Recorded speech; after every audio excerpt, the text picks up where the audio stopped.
What's up, players, guitar players? So I just want to help everybody get better at guitar. What I mean by get better at guitar is I want to help you find your voice, what makes you a unique player. Be sure to stay to the end where I will quickly summarize these two concepts and how you can work on them yourself to become that better musician and guitar player, soloist that you want to be. One of my favorite guitar players, Eddie Van Halen, there's this video of him out there where this guy like stalks him and asks him some questions, and Eddie's very cool, and this guy asks Eddie, who do you consider the greatest? I think everybody's great, really. You know, it's self-expression. You know, I don't think there's anybody who's better than anybody else. I really like that perspective. I really think it's important to find your own voice. If you want to become a better soloist, you want an idea on how to get started soloing in a good way that's going to help you lay that foundation to become a better musician, this video is for you. And I'm going to show you two concepts. I'm going to cover two ideas that you can take with you and practice. And really, if you like these, really spend time on it. There's so many tutorials out there that it's easy to get overwhelmed and not really put the time in on these concepts. But if you find a concept that really connects with you, whether it's this one or another one out there, just spend some time on it, because it's going to help you connect the dots on your journey in becoming a better musician. And little by little, those dots that you connect are going to one day become this big, neural network of just guitar knowledge. So, all right, so we're going to talk in the context of A pentatonic minor. Play the 2 octaves of it here in the first position, where the root notes here on the 5th fret, the A.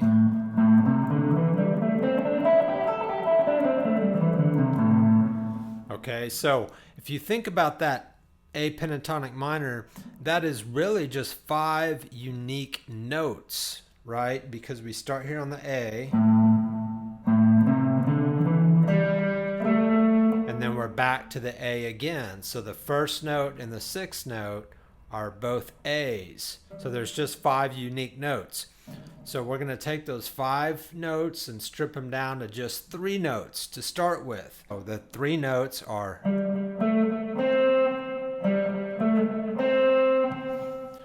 What did those 3 notes mean? That these 3 notes are the 7, 1, 3 of the minor 7th chord, the A minor 7th chord. Why am I emphasizing these intervals, the 7, the 1, and the 3? Because to really become a better musician, where you get to the point in your solos that you can hear in your head what you want to play in the instant you want to play it, and then instantly do it on the guitar. To get to that point in your playing, you need to know what these sound like. And then it's gonna, the tonal quality of what these notes and what you're improvising over are gonna be the same in relative to what the key you're playing in. Okay, so riff on those 3 notes all over the fretboard. Maybe you like to do hammer-ons, pull-offs, pull-off legato slides.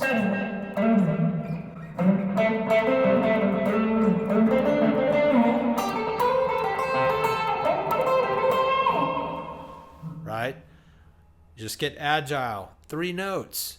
And put every piece of intention you have within you into each note. Know exactly what you're going to get, how it's going to sound. Now, you want to be able to sing those intervals too. I don't sing very well, but if I do it, it sounds like this. 7, 7, 1, 3, 7, 1, 3, 1, 7, 7, 1, 7, 1, 3, 3, 3, 1, 3, 7, 1, 1, 7. 1, 3, 1, 7, 1.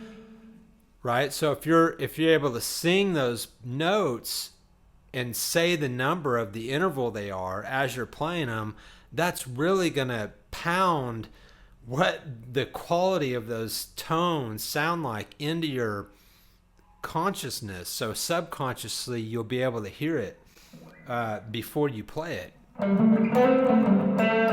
Now, you can start a solo with just those 3 notes and riff on those 3 notes and you can play those notes in different octaves around the keyboard in different spaces, different frets on the keyboard in different octaves. You can harp on those 3 notes for like 4 or 8 bars very easily. Just 3 notes. Having this constraint of 3 notes forces you to be creative on how you play them. Slide into them, hammer onto them, pull off onto the note.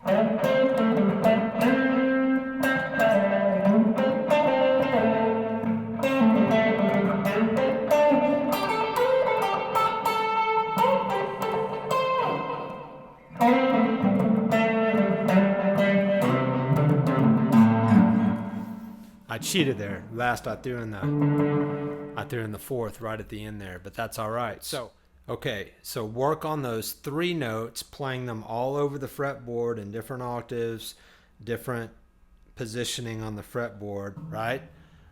Just get agile. Once you have those under your fingers, those 3 notes, maybe add another note from the pentatonic minor. So you could add this E here on the B string, 5th fret. That is the 5th of the A minor scale. So again, the intervals, that's what you want to train your ear to know. The interval of the 5th. 1, 5. So you're adding this note. So these are your first 3 notes. Then here's that note you just added.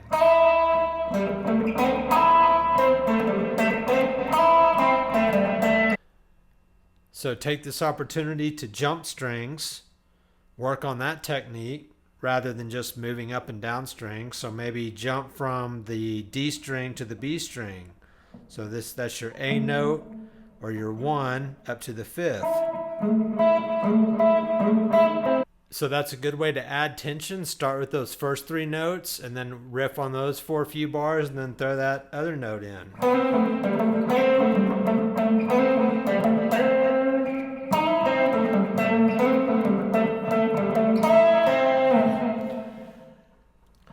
Work on playing the same lick, but changing what frets you use to play the lick. So I might play a lick like this. And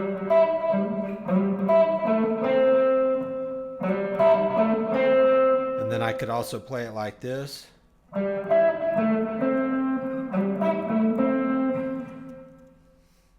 Just saying, get to know that fretboard. Find all different kind of ways to play stuff, but you're just focusing on 3 or 4 notes. Okay, so work on that. That's concept number 1. Concept number 2. Work on playing the pentatonic minor scale just using 2 strings. Okay, so for this example, I'm going to use the 4th and the 3rd string. So I'm going to start here on A, on the 4th string, 7th fret. So if I play the pentatonic, if I play around with the pentatonic scale, just staying on these 2 strings but moving horizontally up the fretboard. So think horizontally. I would do something like, I might do like...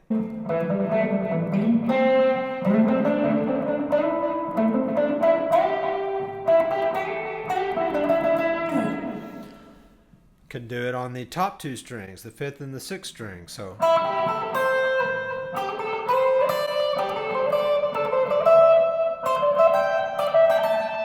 okay, so move horizontally up the fretboard, pentatonic minor.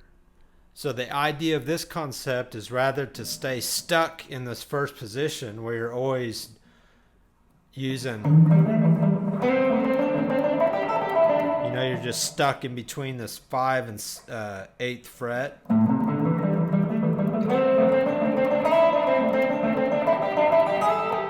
Nothing wrong with that, but you don't want to get stuck into this position. You want to be able to move horizontally. So start just by using 2 strings.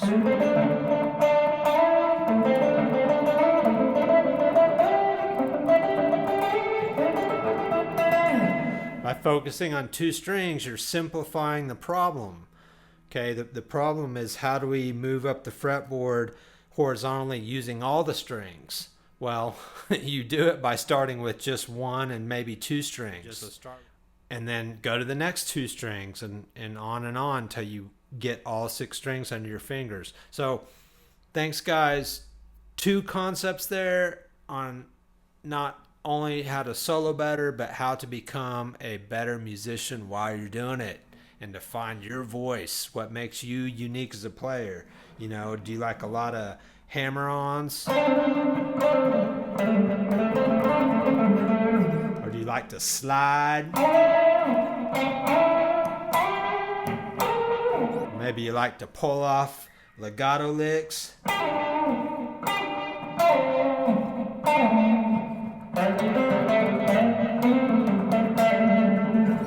You know, man, get creative.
Thanks for staying to the end, guys. To quickly summarize what to do with these 2 concepts, use the backing tracks I've linked in the description to jam over using the pentatonic pattern, starting with those 3 notes, and then slowly introduce the other 2 notes as you build confidence into knowing what they sound like. And then also use those backing tracks to work on moving up and down the fretboard horizontally.